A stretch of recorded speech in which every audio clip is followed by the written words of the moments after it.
Hello' everyone, সকলোকে এটা নতুন ব্লগলৈ স্বাগতম জনাইছোঁ। মন বিৰাট বেয়া। থাম্বনেইল দেখি পিনেতো গম পাইছে আমাৰ কেনেকুৱা পৰিস্থিতিৰ সৃষ্টি হৈছে। মানে অকল আমাৰ বুলি নহয়, গোটেই অল আছাম এনেকুৱা হৈছে, তেনেকুৱা অৱস্থা হৈছে। কেনেকুৱা মানে ভয়ানক পৰিস্থিতি এটাৰ সৃষ্টি হৈছে। যিবিলাক আগতে শুনিছিলোঁ সেইবিলাক আজি নিজে চকুৰ আগত দেখা পাইছোঁ। গতিকে ভাবি পোৱা নাই কেনেকুৱা মানে পৰিস্থিতি কোনফালে গৈ আছে, কি হ'বলৈ গৈ আছে, কেনেকুৱা এটা পৰিস্থিতিৰ মানে এটা কাল ৰূপ ধৰিছে। ভগৱানে জানে আৰু কেনেকুৱা কি হ'ব। মনটো খুবেই বেয়া। ভাবিছোঁ আপোনালোকৰ লগতো শ্বেয়াৰ কৰোঁ, কিজানিবা অকণমান ভাল লাগে। কাৰণ এনেকৈ আৰু চব পিনে পানী পানী চাই কেনেকৈ থাকিম। গতিকে ভাবিছোঁ আপোনালোককো অলপ দেখাওঁ আমাৰ ছিটুৱেশ্যনটো, গ্ৰাউণ্ড এৰিয়াৰ কি এটা ছিটুৱেশ্যন হৈছে আপোনালোকৰ লগত ভাবিছোঁ অকণ শ্বেয়াৰ কৰোঁ, মনটো ভাল লাগিব বুলি। ৰ'দৰটো নামেই নাই যে ৰ'দ ওলাব, কিন্তু তাৰ মাজতে চাইছোঁ কেনেকৈ কি কৰিব পাৰোঁ। লগতে আপোনালোকেও চাওক অকণমান কেনেকুৱা হৈছে আমাৰ ছিটুৱেশ্যনটো। খুব দুখ লগা হৈছে। অকল আমাৰ বুলি নহয়, গোটেই ৰাইজৰ, গোটেই অসমবাসীৰে হৈছে। কাৰণ নিউজে পাতিটো পায়ে আছে আপোনালোকে কেনেকুৱা এটা ছিটুৱেশ্যন হৈছে চবতে। আহকচোন বাৰু আপোনালোকক দেখাওঁ আমাৰ কি অৱস্থা হৈছে গ্ৰাউণ্ডখনৰ। এয়া চাওকচোন, আমাৰ কণ্টিনিউৱাছলি বৰষুণ হৈ আছে। এতিয়া মানে আমি জন্মৰে পৰা কেতিয়াও আমাৰ এৰিয়াত বানপানী দেখা নাছিলোঁ। এতিয়া গৈ গৈ আমি নিজৰ ঘৰতে বানপানী বুলিয়ে ক'ব লাগিব। এইবিলাক মানে বেলেগ ঠাইত শুনিছোঁ মথাউৰি ভাঙিছে তেনেকৈ কৈছে, আৰু তাৰ পৰা মানে পানীটো আহি আহি গোটেই আমাৰ মানে এৰিয়াটো কভাৰ হৈ গৈছে পানীটো। আমাৰ এই গাৰ্ডেনখন যে দেখিছে নহয় আপোনালোকে, গ্ৰাউণ্ড গাৰ্ডেনখন, এই গ্ৰাউণ্ড গাৰ্ডেনখনৰ ওচৰতে আমাৰ এটা পুখুৰী আছে। তাত মানে বিভিন্ন ধৰণৰ মাছ এইবিলাক আমি জীয়াই ৰাখোঁ। মানে ডাঙৰ ডাঙৰ বহুত মাছ আছে, ভকুৱা, চিতল এনেকুৱা ধৰণৰ মাছ আছে। এতিয়া তাৰমানে কি হৈছে, পথাৰ আছে আমাৰ ওচৰতে, পুখুৰীৰ ওচৰত। আপোনালোকে ধৰিব পাৰিছেনে নাই নাজানো। ওচৰত মানে এতিয়া পথাৰবিলাক গোটেই ভৰি আহি পুখুৰীটো কি হৈছে, গোটেইবিলাক ডুবি গৈছে। আমি ৰাতিপুৱা 4টা বজাৰ পৰাই দেখিছোঁ যে গোটেই ডুবি গৈছে। আৰু এতিয়া আমাৰ ঘৰৰ মানুহবোৰে, খুৰাহঁতে লগ লাগি মানে এনেকৈ নেটবিলাক লগাই দিছে আৰু মাছকেইটা যাতে ৰাখিব পাৰোঁ। কাৰণ চবৰে মৰমৰ হয়, খোৱাতকৈও বেছি সিহঁত মানে আমাৰ এটা ফেমিলি মেম্বাৰ টাইপৰ হৈ গৈছে। গোটেইবিলাকৰ কাৰণে ইমানেই বেয়া লাগিছে, আমি নোখোৱা নোলোৱাকৈ এনেকৈ ৰখি আছোঁ তাৰমানে কি হয় কি নহয়। এতিয়া বচাবলৈ আমি নেটবিলাক লগাই দিছোঁ, তেনেকৈ চাইছোঁ আৰু কিমান দূৰ সম্ভৱ এনেকৈ ৰাখিব চেষ্টা কৰিছোঁ। এইপিনে সকলো মানুহৰে মানে যিহেতু এইটো ৰুৰেল এৰিয়াই হয়, চবৰে গৰু ছাগলী এইবিলাকৰ বহুত এটা বিলাই হৈ গৈছে। কি ক'ম আৰু, তাৰ লগতে মোৰ গাৰ্ডেনখনটো আছেই। গাৰ্ডেনখনৰ কথা ভাবিলেতো আৰু কান্দিব লগা অৱস্থা হৈছে। আপোনালোকে দেখিছে চাগে, এয়া গোলাপ কেইজোপা চাওকচোন, গোটেই একাঠু একাঠু পানী হৈ গৈছে। যিখিনি উইণ্টাৰৰ ফ্লাৱাৰ আছিল সেইখিনি বাৰুতো গৈছেই মোৰ বৰষুণতে, কিন্তু এতিয়া মানে কি হৈছে, যিখিনি ছামাৰৰ কাৰণে আমি ৰেডি কৰিছিলোঁ গোটেইবোৰ ডুবি গৈছে। তলত আপোনালোকে দেখিছে পাৰ্চেলিনবিলাক যে 9 বাজি ফুল বিভিন্ন কালাৰৰ আনি আমি তলত ধুনীয়া ছেভ কৰি লগাইছিলোঁ গ্ৰাউণ্ড গাৰ্ডেনৰ। এতিয়া মানে কি ক'ম আৰু, মানুহকে চাম নে এইবিলাক জীৱ জন্তুৰ কথাই ভাবিম নে ফুলৰ কথাই ভাবিম, চব বাদ দি দিছোঁ, গোটেই ভগৱানৰ ওপৰত এৰি দিছোঁ। আপোনালোকেও প্ৰে কৰিব যাতে সোনকালে মানুহৰ পানী চানী এইবোৰ দুৰৱস্থা নাইকিয়া হয়, আকৌ আগৰ দিনলৈ ঘূৰি আহে। এতিয়া মানে আমি যিহেতু এনেকুৱা পানী দেখা নাছিলোঁ, চবেই আমি বহুত ভয় খাইছোঁ আৰু কেনেকৈ ছেভ কৰিব পাৰোঁ ৰাখিছোঁ চেষ্টা কৰি। এইবিলাক গৰু ছাগলী চব ৰাস্তাত আহি গৈছে, এইবিলাক হাল্লা কৰি আছে, চিঞৰি আছে, শুনিছে চাগে মাতটো। এতিয়া মানে ফুলৰটো অৱস্থা দেখিছেই চাগে, ফুলখিনি আমি কেনেকৈ পাৰোঁ বাৰাণ্ডাত কিছু অলপ উঠাই ৰাখিছোঁ, তলত অলপ অলপ ৰাখিছিলোঁ আমি, এইবোৰ ডুবি গৈছে। এয়া ডালিয়াবিলাক আমি ৰাখিবৰ কাৰণে ভাবিছিলোঁ আমি আকৌ কাটিং লগাব পাৰিম, তেনেকৈ ছেভ কৰি ছাট ৰাখি থৈ দিছিলোঁ। কিন্তু আমাৰ যিহেতু আমাৰ তলৰ মানে পদূলি এইবিলাক গোটেই গ্ৰাউণ্ডখিনি ডুবি গৈছে। আমাৰ ঘৰটো যথেষ্ট ওখ, তথাপি মানে তলৰ গ্ৰাউণ্ড এৰিয়াখিনি ডুবি গৈছে। গতিকে সেইখিনি আশা বাদেই দিছোঁ, মানে যি হয় ঈশ্বৰৰ ওপৰত আৰু সকলো বাদ দিছোঁ। যিখিনি পাৰোঁ আমি বাৰাণ্ডালৈ উঠাই আনিছোঁ। কি ক'ম আৰু, আপোনালোকে চাওক, নিজে গম পাব কেনেকুৱা এটা অৱস্থা হৈছে।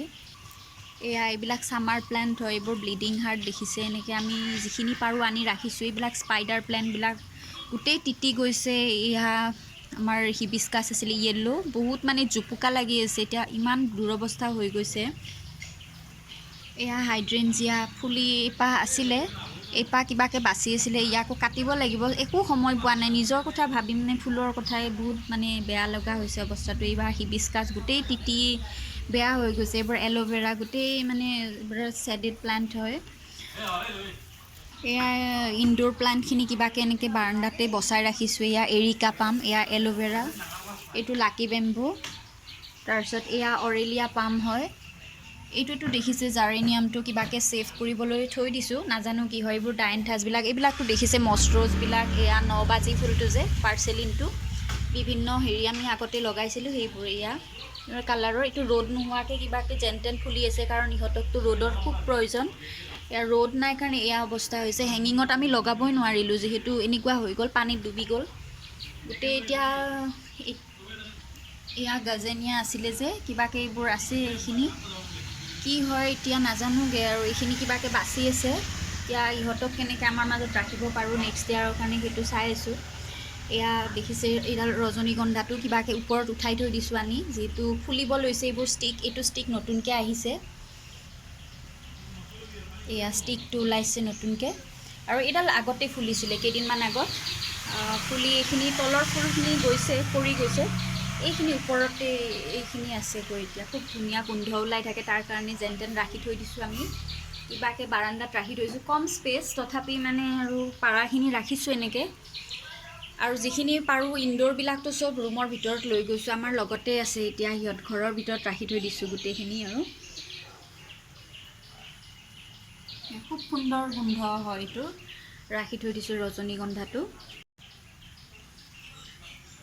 এইবিলাকক ইমান ৰ'দৰো প্ৰয়োজন নাই, গতিকে বাৰাণ্ডাতে থাকি যাব আৰু এতিয়া। আৰু মানুহৰ লগতে কেনেকৈ বাকীখিনি বচাই ৰাখিব পাৰোঁ সেইটোহে কথা হৈছে। এইখিনি আপোনালোকে চাগে ধৰিব পাৰিছে, আমি যে ফুলৰ মাৰ্কেটত গৈছিলোঁ, টৰেনিয়া হয় এইটো, ব্লু কালাৰৰ। এইখিনি আপোনালোকক প্লান্ট কৰাৰ পিছত দেখুওৱা নাছিলোঁ, ৰিপৰ্ট কৰাৰ পিছত। এতিয়া চাইছোঁ আৰু কি অৱস্থা হৈছে, বাচি থাকে নে নাথাকে অহা বছৰলৈ। এইখিনি পিংক কালাৰৰ, খুব মৰম লগা কালাৰটো। এয়া চাগে দেখি আপোনালোকে ধৰিব পাৰিছে, সেইদিনা আমি ফুলৰ মাৰ্কেটত গৈ যে আনিছিলোঁ টৰেনিয়া ফ্লাৱাৰটো। এইটো ব্লু কালাৰৰ, এইখিনি পিংক কালাৰৰ, আৰু এইখিনি পাৰ্পল এণ্ড হোৱাইটৰ মিক্সাৰ এটা আছে। এই গোটেইখিনি শ্বেডেড প্লাণ্টেই, যিহেতু ইহঁতক বেছি ৰ'দ নালাগে, গতিকে আমি এইখিনিতো বাৰাণ্ডাতে ৰাখি থৈ দিছোঁ তেনেকৈ। চাইছোঁ আৰু কি হয়, যিহেতু কণ্টিনিউ বৰষুণ হৈ আছে, অলপ ফাংগিচাইড এইবোৰ স্প্ৰে' কৰি আমি ৰাখিব লাগিব। এয়া হাইড্ৰেঞ্জিয়াৰ কাটিং লগাইছিলোঁ, চাই লওক হয় নে নহয় গৈ। 2 সপ্তাহমান হৈছে লগাবলৈ, শিপাখিনি ওলায় নে নোলায়। আপোনালোকৰ লগত মই যদি ছাকচেছ হয় কাটিংটো, তেতিয়াহ'লে আকৌ দেখাম মই আপোনালোকক কেনেকৈ কৰিব লাগে।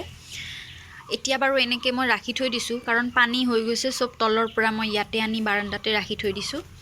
এইবোৰ গোটেই দেখিছে নহয়, পানী যথেষ্ট পানী পৰি পৰি এইবোৰ বাদ ড্ৰপ হৈ গৈছে, গোটেইবিলাক কলিবোৰ সৰি গৈছে। আৰু কিবা কিবি দিব লগা হৈছে, কিন্তু মই এতিয়া কেয়াৰ কৰিব পৰা নাই। গোটেইখিনি যেন তেন আনি ইয়াতে ৰাখি থৈ দিছোঁ।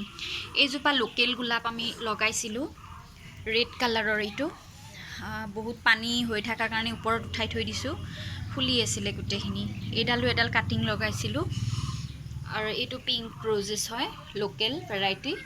আৰু এইডাল হৈছে বগেনভিলিয়াটো, পিংক কালাৰৰ। এইটো ফুলিছিলে, কিন্তু এতিয়া কণ্টিনিউ বৰষুণ দি থকাৰ কাৰণে এইটোৰো ফুল বন্ধ হৈ গ'ল। আৰু ইয়াতে আনি কিবাকৈ ৰাখি থৈ দিছোঁ, কাৰণ বহুত বৰষুণ হৈ গৈছে। এতিয়া মানে ভগৱানৰ ওচৰত এইটোৱে প্ৰাৰ্থনা হৈছে, কেতিয়া মানে বৰষুণটো এৰিব আৰু এইবাৰ পানীৰ সমস্যাটো কমিব। কি কৰিম আৰু, যিহেতু মনবিলাক সকলো বেয়া হৈ গৈছে। ফুলৰ লগতে অলপ চাইছোঁ কিবাকৈ যাতে মনটোক শান্তি অলপ দিব পাৰোঁ, তেনেকৈ অকণমান ব্যস্ত আছোঁ। নহ'লেতো মানসিকভাৱে আমি চব হাৰি পৰিম ন, হাৰি যাম আমি গোটেইবিলাক। যিহেতু মানুহ এনেকৈ পৰিস্থিতিৰ দাগ, এয়া পৰিস্থিতিটো আমি চলিবলৈ চেষ্টা কৰিছোঁ। আৰু আপোনালোকেও আমাক আশীৰ্বাদ দিব, যাতে এনেকৈ হ'লেও আমি জীয়াই থাকিব পাৰোঁ। এনেকৈ হ'লেও এনেকুৱা ছিটুৱেশ্যনতো আমি গোটেইখিনি পৰিৱেশটো মিলাই চলাব পাৰোঁ। সেয়া আৰু চাওক, বহুত বেয়া লগা হৈ গৈছে অৱস্থা। আৰু এইখিনি মই দেখাব পাহৰিছিলোঁ, এয়া জিনিয়াৰ চিডছ লগাইছিলোঁ। মই যে কৈছিলোঁ আপোনালোকক ফুলটো পেলাই দিলেই হৈ যায়, যথেষ্ট হৈ গৈছে। এইবোৰ চব বতাহ বৰষুণত মানে বেয়া হৈ গ'ল। মই লাষ্টত গৈ মনত পৰাত গ্ৰাউণ্ডৰ পৰা আনি ইয়াতে বাৰাণ্ডাত থৈ দিছোঁ।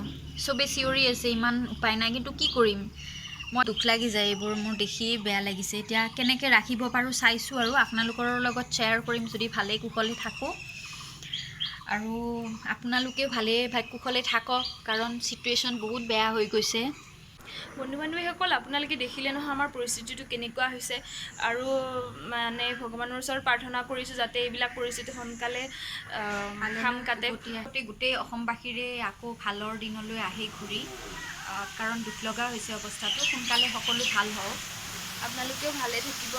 পুনৰ লগ পাম বুলি আশা ৰাখিলোঁ। গতিকে আজিৰ ভিডিঅ'টো ইমানতে শেষ কৰিছোঁ। Bye bye.